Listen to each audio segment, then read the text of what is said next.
The fire crackled, sending sparks into the night. Jack, Lisa, and Mark huddled around the flames, their faces illuminated in flickering orange light.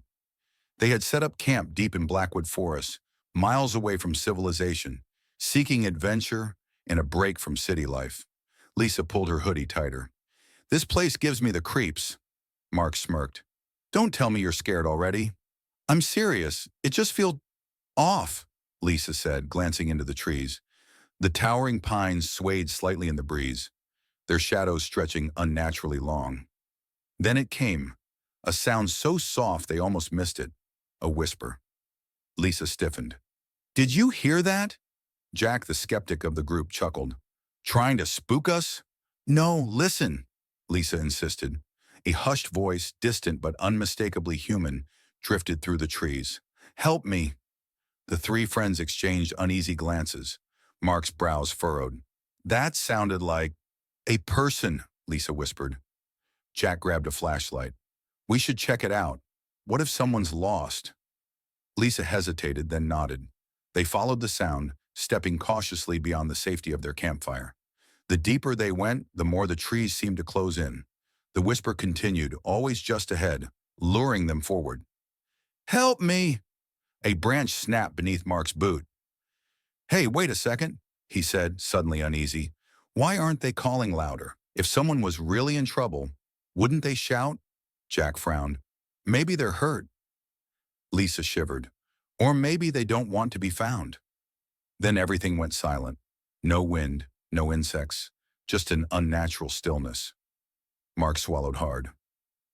"Where's the whisper?" A twig snapped behind them. They spun around.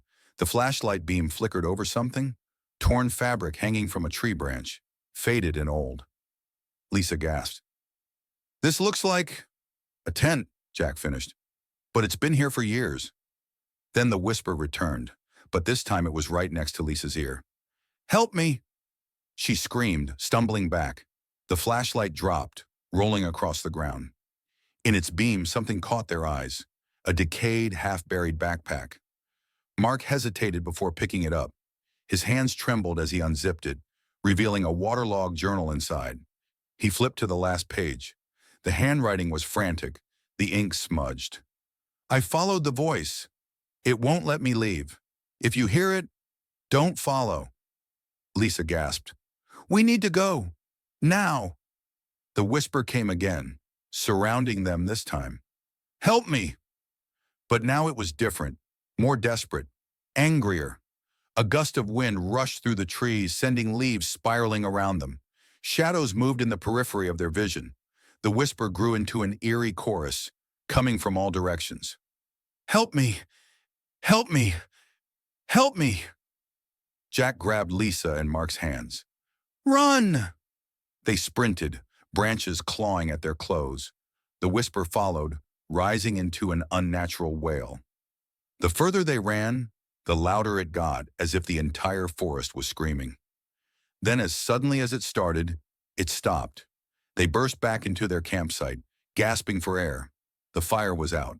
Their tent had collapsed. Lisa turned to Mark, her voice shaking.